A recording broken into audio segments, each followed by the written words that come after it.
저는 개발 공부를 하다가 쉽게 이해가 되지 않는 용어가 생기면 그 단어의 어원을 찾아봅니다. 이번에도 먼저 프로토콜의 어원을 알아보겠습니다. 프로토콜은 컴퓨터 데이터 통신 분야의 의미만 가지고 있지 않습니다. 프로토콜은 외교적인 의미를 가진 단어입니다. 프로토콜은 그리스어 프로토콜른에서 유래되었습니다. 여기서 프로토는 맨 처음, 최초의, 콜론은 붙이다 라는 의미를 가지고 있습니다. 합치면 맨 처음 붙이다 라는 의미가 있습니다. 지금부터 맨 처음 붙이다 라는 의미를 기억하면서 계속해 프로토콜에 대해 알아보겠습니다. 프로토콜은 공증문서, 즉 어떤 사실이나 법률 관계를 증명하는 효력이 있는 문서에서 이 효력을 부여하기 위해 문서의 맨 처음에 붙이는 용지를 의미했습니다. 이런 의미가 발전하여 정부의 공식 문서나 국가 간의 외교 문서 등의 의미로 확장되었습니다. 그리고 국가 간의 관계에서 맨 처음 지켜야 하는 것, 기본이 되는 것 등의 의미로 의전이라는 뜻도 가지고 있습니다. 외교 문서일 때 프로토콜은 각각의 문화, 언어, 인종 등을 가지고 있는 여러 나라가 함께 살아가기 위해 지켜야 하는 약속을 공식화한 것입니다. 이런 의미가 컴퓨터 데이터 통신으로 넘어와 통신 규약일 때 프로토콜은 각각의 프로그램, 데이터베이스, 파일 서비스 등을 가지고 있는 컴퓨터 네트워크가 데이터를 주고받기 위해 지켜야 하는 약속을 공식화한 것이 됩니다. API는 어플리케이션 프로그래밍 인터페이스의 약자입니다. 먼저 여기서 인터페이스란 용어의 의미부터 알아보겠습니다. 인터페이스는 어떠한 두 가지가 서로 연결되고 영향을 미칠 수 있는 장소, 방법, 상황들을 의미합니다. 이때 어떠한 두 가지는 사람과 사람, 사람과 기계 또는 기계와 기계가 될 수도 있습니다. 인터페이스의 예시로 키보드가 있을 수 있습니다. 우리는 키보드를 통해 컴퓨터에 문자를 입력해 명령을 내릴 수 있습니다. 메모장에 문자를 입력하고 저장을 눌러 저장하란 명령을 내릴 수도 있죠. 이럴 때 키보드는 기계와 사람 간의 인터페이스가 될 수 있습니다. 만약 우리가 어떤 채팅창에서 친구들과 대화를 한다고 하면 키보드는 사람과 사람 간의 인터페이스도 될 수 있습니다.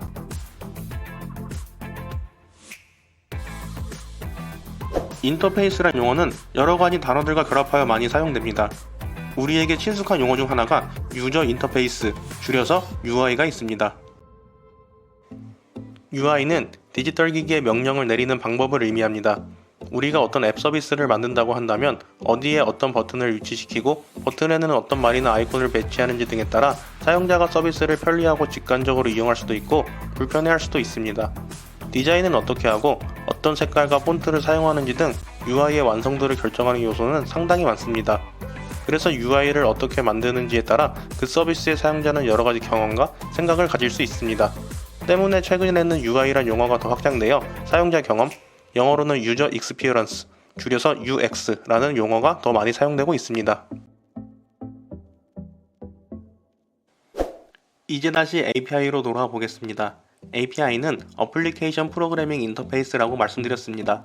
즉, 응용 프로그램 간의 데이터를 주고받는 방법을 의미하는 것이 API입니다. 특정 데이터를 제공하는 서버가 존재할 때 우리가 만든 응용 프로그램이 서버에게 데이터를 요청할 수 있습니다. 이때 컴퓨터끼리 데이터를 주고받는 것이기 때문에 어떤 양식이 필요하겠죠? 또한 서버가 아무에게나 데이터를 제공하는 것이 아닌 인증된 곳에만 데이터를 제공하길 원할 수도 있습니다. 그리고 서버의 트래픽 과부하를 막기 위해 데이터 요청 횟수에 제한을 둘 수도 있습니다. 예를 들어 1분에 30번 미만의 호출만 허용 또는 1시간에 5,000건 미만의 호출만 허용, 이런 식이 될 수 있겠죠. 이렇게 데이터 요청 양식과 인증, 제한 등 응용 프로그램 간 소통을 위한 방법을 API라고 부르는 것입니다. 질문에 답하기 위해 어린 시절 읽었던 동화를 한 가지 떠올려 보겠습니다. 과자로 만든 집이 등장하는 동화 헨젤과 그레텔입니다. 동화 속에서 헨젤과 그레텔은 숲에서 길을 잃지 않기 위해 빵, 과자, 쿠키 부스러기를 흘려 걸어온 길을 표시합니다. 웹사이트 방문 시 만들어지는 쿠키는 동화 헨젤과 그레텔에서 유래했습니다. 헨젤과 그레텔이 걸어온 길을 추적하기 위해 쿠키를 사용했던 것처럼 웹 서비스에서는 로그인, 검색 기록 등 우리가 웹사이트에서 어떤 일을 했는지 쿠키에 저장합니다. 클라우드라는 용어는 네트워크 다이어그램에서 유래되었습니다. 네트워크 다이어그램은 네트워크 구조와 통신 과정을 시각화하는 도구인데 인터넷을 표시할 때 구름 모양을 사용하여 복잡한 구조를 추상화했습니다. 이는 복잡한 기술적 세부사항을 생략하고 단순히 네트워크를 통한 연결이라는 개념을 상징적으로 나타낸 것이죠. 이러한 구름 모양이 발전하면서 현재 우리가 사용하는 클라우드라는 용어로 자리 잡게 되었습니다. 따라서 클라우드라는 용어는 네트워크와 자원을 추상화하여 사용자가 그 내부 구조를 알 필요 없이 서비스를 받을 수 있다는 개념에서 비롯되었고 1990년대 후반부터 지금과 같은 의미로 발전해왔습니다. 커널은 고대 영어 서널에서 비롯되었으며 씨앗이나 알맹이를 의미합니다. 이 단어는 씨앗이 식물 생명의 중요한 근원인 것처럼 어떤 시스템이나 구조에서 가장 중요한 부분을 상징하게 되었죠. 씨앗이 자라서 나무가 되듯 커널은 비슷하게 시스템에서 모든 기능이 돌아가도록 관리하고 필수적인 작업을 담당하는 중추적인 역할을 합니다. 그렇다면 리누스 토르발스는 왜 Git이란 이름을 붙였을까요? 리누스 토르발스는 리눅스에서 알 수 있듯이 자신이 개발한 것에는 자신과 관련 있는 이름을 붙이고 싶어 했습니다. Git은 영국 속어로 멍청하고 불쾌한 사람, 썩을 놈이란 뜻을 가지고 있습니다. 리누스 토르발스는 스스로 자신을 Git이라 칭하며 새로 개발한 버전 관리 시스템에 Git이란 이름을 부여한 것이죠. 커밋을 검색해보면 다음과 같은 의미가 있습니다. 첫 번째, 범죄를 저지르다. 두 번째, 자살하다. 세 번째, 엄숙히 약속하다. 의미들이 가볍게 다루기 힘든 말들이고 소프트웨어 개발과는 별로 상관없는 의미들처럼 보입니다. 이 의미들의 공통점을 생각해본다면 커밋이 발생한 순간부터 돌이킬 수 없는 변화가 발생한다는 것입니다. 첫 번째, 범죄를 저지르는 순간 범죄자가 되며 법에 따라 벌을 받아야 합니다. 두 번째, 자살을 했다면 역시 돌이킬 수 없는 변화가 발생하여 다신 살아날 수 없습니다. 세 번째, 엄숙히 약속을 하게 되면 그 순간부터 약속을 지켜야 한다는 의무를 가지게 됩니다. 그렇다면 Git에서 커밋은 어떤 의미를 가질까요? 우리가 만든 리파지토리를 생각해 보겠습니다. 앞으로 이곳에서 작업하면서 중요한 순간들이 생길 것입니다.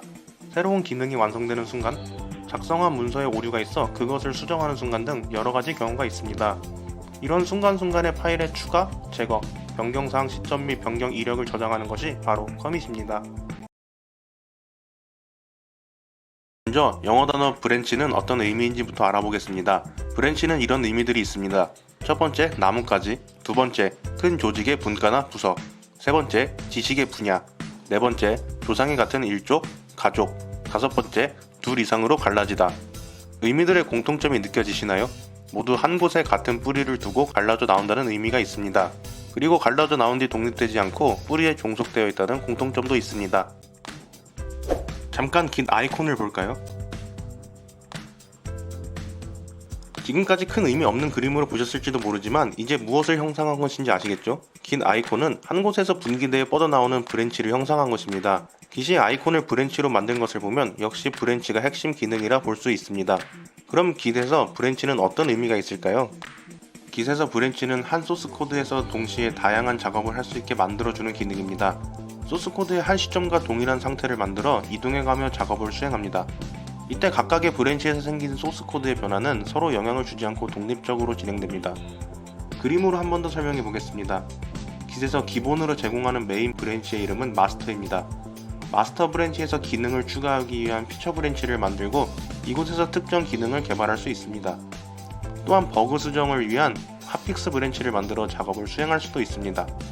이렇게 작업을 수행하다가 작업이 끝나면 다시 메인 브랜치에 변경사항을 적용해 주어야 합니다. 이 과정을 머지라고 합니다.